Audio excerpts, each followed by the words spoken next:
It's been a week since Israel began bombing the Gaza Strip. The casualty toll is up to over 420 dead, 1,300 injured. Israel continues to amass ground troops and armament along Gaza's border. Palestinians in both the occupied territories and in Israel have been reacting to this attack. To understand the significance of this reaction, we spoke to Jesse Rosenfeld, freelance journalist based in Ramallah and Tel Aviv. Jesse, you've just got back from Ramallah in the West Bank. Can you walk us through what's going on there? The West Bank has sort of been shaken to the core. There's really a popular sentiment of both anger and frustration at Israel and at the Palestinian Authority. Since the bombings began, there's been a 3-day general strike across the West Bank, which involved stores closing all their doors, no sort of public street life apart from demonstrations that took place in all major cities, as well as towns across the West Bank and Jerusalem. Riots have broken out at checkpoints across the West Bank, and riots in East Jerusalem too. There's also been the spread of riots and demonstrations through Palestinian Israeli villages and towns and cities across Israel's 1949 territory.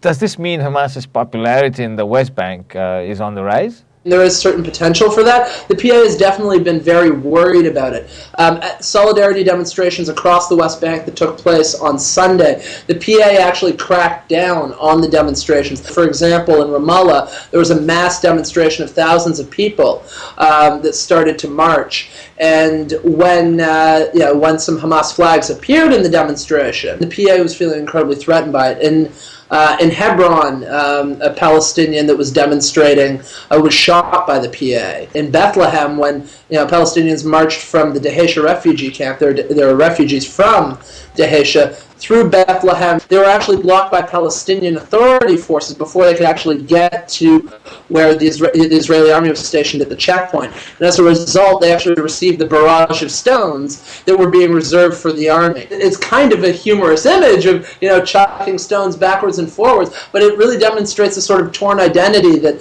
a lot of the Palestinian Authority forces have, where they're resenting what the Palestinian Authority is doing in its inability to really confront Israel's unwillingness to, and it's playing a divisive politics between Gaza and the West Bank. However, they are still fulfilling their job as security forces to Mahmoud Abbas and the Palestinian Authority. What does it look like on the streets in Israel, in Tel Aviv, for example? Tel Aviv's a bubble. I mean, it was interesting. I was in a cafe writing a comment piece about everything that's been going on in the West Bank and Gaza earlier today, and people were pretty much ignoring the war. Having coffee, having wine, chatting about their own personal lives over lunch. I mean, there have been demonstrations in Tel Aviv by the Israeli left, and especially the radical left. The demonstration in Tel Aviv, which was actually impressive, only had about 600, 700 people. There really is a strong sense of bubble. Even though missiles are getting closer and closer, Katyushas that were fired from Gaza hit Beersheba, and the day before hit Ashdod. Many have linked the timing of this attack with the upcoming Israeli elections, specifically with Ehud Barak, Olmert's Minister of Defense and leader of the Labour Party, suggesting that he is using this attack for political gain. What do you think? The attack happening right now has everything to do with the elections. Barak and the Labour Party have basically been collapsing and floundering. Shas, earlier in the election campaign, lashed out at Labour, claiming that Barak would act far more quickly if there were missiles falling on central Israel or Tel Aviv, rather than just falling on the south. So basically what Barak has done is seen an opportunity in this attack on Gaza as an advantage for the Labour Party to try and make a statement that Labour comes to the defense of Israeli citizens everywhere and is actually the most effective in defending Israel. It's also using anti-Palestinian sentiment in order to bolster Labour's own potential, at least raising their seat count, if not trying to form the government. It's one that seems to have, over the past couple days, had a positive effect on the Labour Party, the attack on Gaza, that is. It's also not out of context for Barak. I mean, he's known here as being a violent and explosive politician. In spite of this attack, Bibi is still ahead in the polls. His party, Likud, is known as more right-wing. Do you think this means a move to the right for Israel?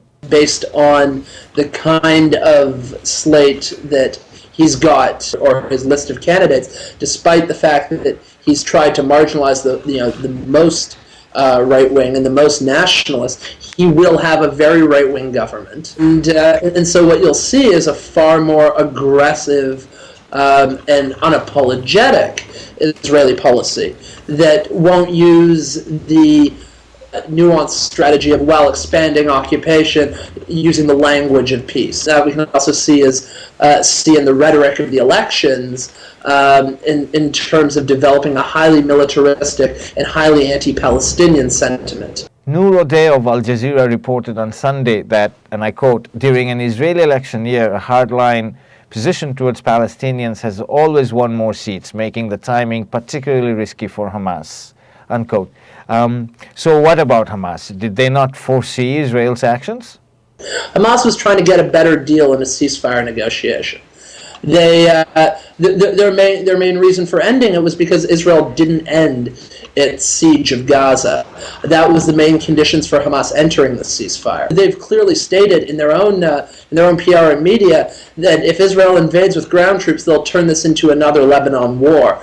And with their tens of thousands of guerrilla fighters that are well trained, that itself could completely shift the election in an entirely different direction. With all these Israeli ground forces now amassing along the border, what do you think is going to happen next? They may very well try a ground invasion in this election and just try and bomb Gaza a lot more before they do it, in the hope of destroying a lot of Hamas's resistance infrastructure. There was assessments that Hamas had about 20,000 guerrillas. The Shabak and Israeli security services, in their recent analysis of the situation, said, and are trying to prepare the public for heavy Israeli casualties. However, it will have very strong political ramifications once Israeli troops start dying.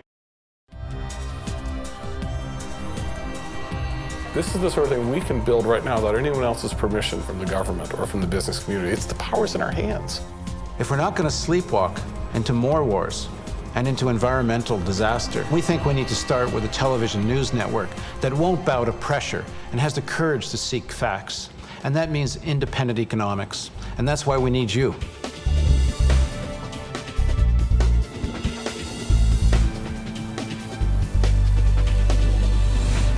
Real hope means facing a complex reality.